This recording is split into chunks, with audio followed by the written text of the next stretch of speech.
I have here a pendulum. I have an object that weighs 15 kilograms, and I can lift it up 1 meter, which I have done now. That means I've done work. MGH is the work I have done, believe me. I've increased the potential energy of this object. 15 times 10 is about 150 joules. If I let it fall, then that will be converted to kinetic energy. If I would let it swing from 1 meter height, and you would be there and it would hit you, you'd be dead. 150 joules is enough to kill you. They use these devices, they're called a wrecker ball. They use them to demolish buildings.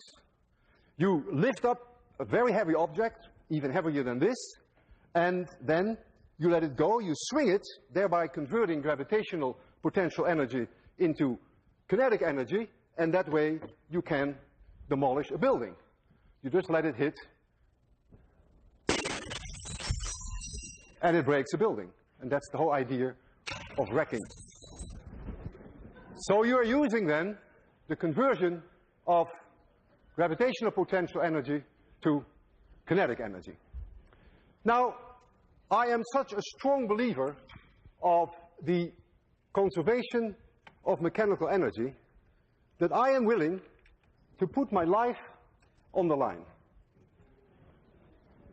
If I release that bob from a certain height, then that bob can never come back to a point where the height is any larger. If I release it from this height and it swings, then when it reaches here, it could not be higher. There is a conversion from gravitational potential energy to kinetic energy back to gravitational potential energy, and it will come to a stop here. And when it swings back, it should not be able to reach any higher, provided that I do not give this object an initial speed when I stand here. I trust the conservation of mechanical energy for 100%. I may not trust myself. I'm going to release this object, and I hope I will be able to do it at 0 speed, so that when it comes back, it may touch my chin, but it may not crush my chin. I want you to be extremely quiet, because this is no joke. If I don't succeed in giving it 0 speed, then this will be my last lecture. I will close my eyes. I don't want to see this. So please be very quiet. I almost didn't sleep all night. 3, 2, 1, 0.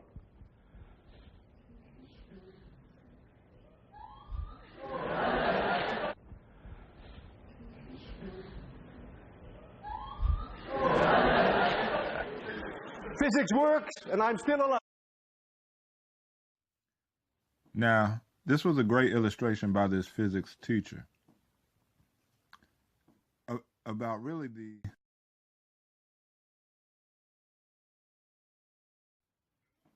and this is also tied into the principle of rhythm, which is manifested in all things, all objects. And so the measure of the swing to the right is the measure of the swing to the left, as we've seen in the video. And this occurs with all things. As I said before, night follows day, summer follows winter, and back again.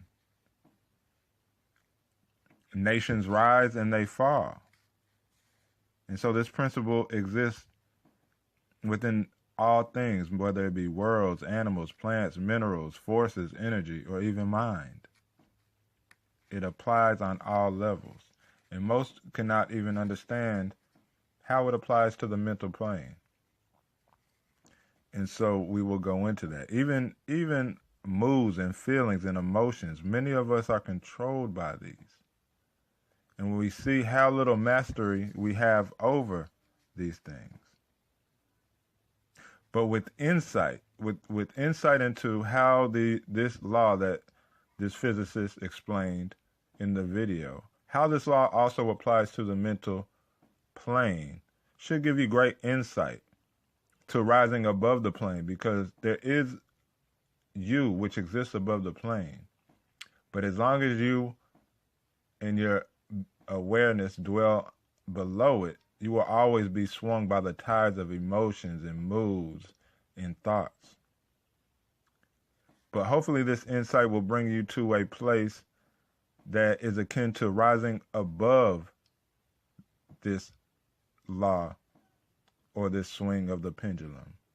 And it's akin to letting it pass beneath you to where you're untouched by the swing. Although you can never stop the swing, you could come to a place where you are unaffected by the swing. And so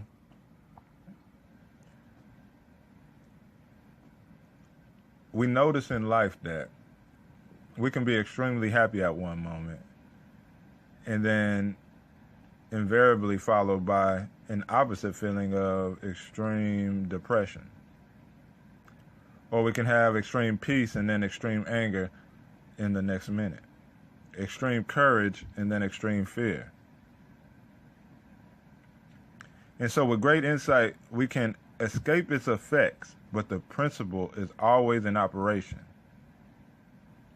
This principle always swings from left to right, although we may escape being carried along with it. And in one of my previous videos, I gave an example of the surfer surfing on the waves instead of being swept by the wave.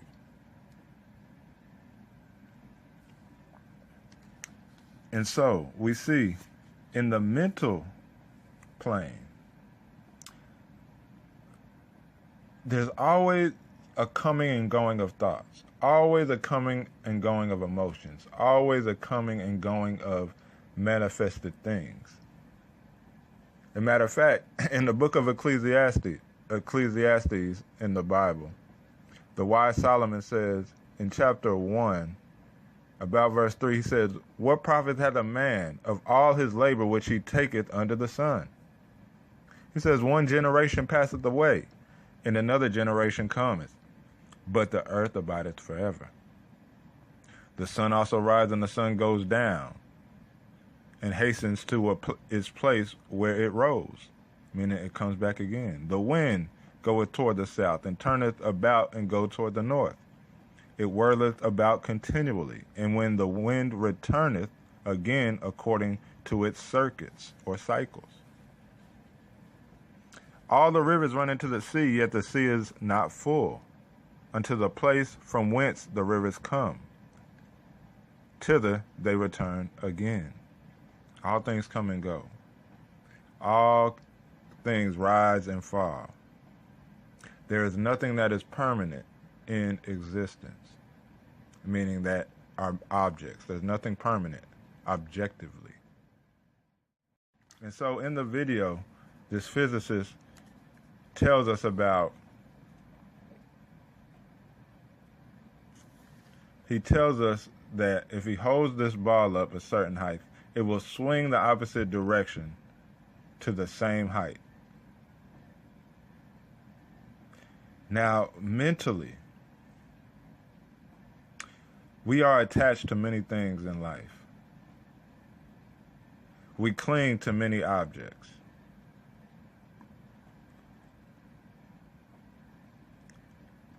We crave many things. And this is the root. This attachment to things is the root of suffering. This is the root. The human body is built to desire and have desires. We desire to eat, we desire to procreate, we desire many things. To taste delicious foods, good sounds of music, to talk, to joke. And all these things end unavoidably in disappointment and suffering. Why do I say that? It's because the way the life is built, it is built in temporality, meaning loss or change. Things come and they go. Everything in manifestation comes and goes. It rises and falls. It changes. And so when we cling to certain things as if they're going to be here forever, when they are lost, they bring suffering. This is a great truth that will give you insight into the nature of manifestation. See, and when we hear this, we don't really want to be free from desire, or admit that, okay, clinging to the pleasures of senses will bring us suffering.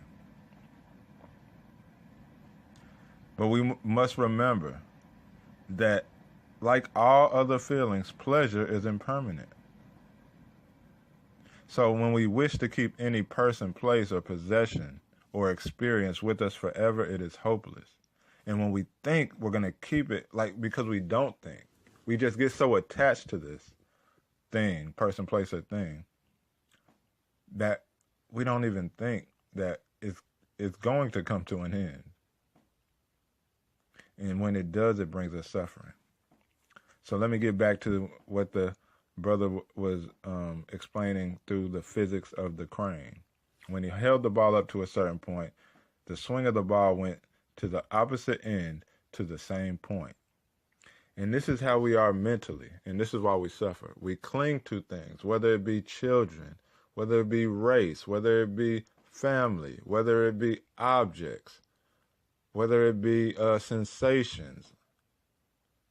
There's nothing inherently wrong with any of these. What brings suffering is when we get attached to any one of these. And this principle works the same on the mental plane. The swing from one pole to the other shows itself by our attachment to one desire when it isn't fulfilled, and the pleasure that desire brings us will be the same degree that same desire brings us pain. This is how it manifests in the mental realm. Example, when we love our kids, as much as we are attached to them, not true love, but attachment to them, which is the cause of suffering. When this comes about, when we lose our attachment, the pendulum swings to the other end in the same degree that we were attached to them will be the same degree that we grieve for them. And so this is a key to understanding the manifestation, not only in the mental, but the emotional and our feelings and the physical manifestation. So the key is to become unattached. And unattachment brings true love. Attachment brings a perverted love, such as passion, or anytime you're attached to something, you do not love something in truth. For instance, there's a saying that if you love a flower, you do not pick it. Someone who is attached to a flower picks it and brings it to themselves as a possession. But one who loves a flower does not pick it. He leaves it to let it grow. Because if you truly love a flower, you would let it be and let it grow and live. But when you are attached to something, your desire or attachment to your desire brings you to want to pluck it to bring it as a possession. But true love is not possessing anything. True love is a deep appreciation or a deep acceptance for all things or whatever it is you love. And so we've heard stories of rich people who have attained so much wealth, and when they have lost it, they have committed suicide because they were attached so much and it brought them so much joy to attain all of it. When they lost that very same thing, it brought them that same degree of depression because the pendulum has swung in the opposite direction to the same degree. And it's the same with a loved one. We have seen, male or female, when they have loved their spouse so much and the spouse has left them or cheated on them or did something, and when they find out they were attached to the spouse so much that amount of attachment to them that brought them joy, when they lost it, it brought them that same degree of anger or hate, where even some stories they have went on to kill the spouse that they quote unquote love so much, but it was just attachment. And attachment is a perverted or passion, which that is a perverted way of loving. It's a perversion of love. It means, and when I say perversion, it goes through a self-identified love or possessing one. And so these attachments to many things in the earth are distortions of true love, which true love is letting go and letting be, and appreciation of, and understanding that it's not forever. And so these things, again, work the same law that we see the physicists produce in the video, works to the same degree in the mental plane. Just as the joy of attaining something matches the suffering in the loss of the thing, the same degree on both ends of the spectrum, because they are one and the same in essence, just different degrees. And so any mental attachments that we have, attachments to physical things, because attachments are mental. Anytime we're attached to anything, the joy that this attachment brings us will be the grief and suffering that it brings us when the temporality of the thing shows itself, meaning that when it changes, when the form changes, whether it be non-existent or not with us anymore, when that leaves, our mental goes into suffering and sorrow and grief to the same degree that that one thing that we are attached to brought us joy, happiness, and pleasure. This is a law. And so to overcome the law, we must find what the Buddhists would call the middle path, what the Christ calls the divine within. And this divinity within us is already above these laws, are untouched by the laws, yet the laws are constantly in play.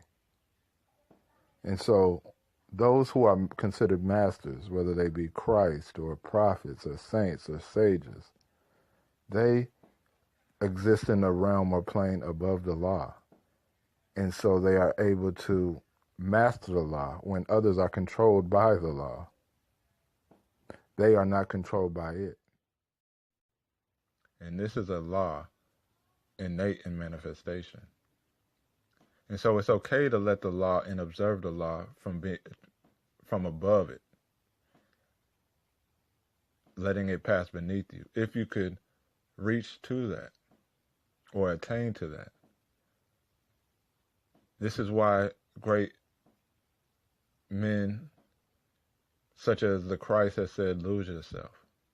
Because the essence of forsaking all or losing yourself is losing all your attachments to all things. That's why the Buddhists teach to become desireless or free from desires, because this is the same principle.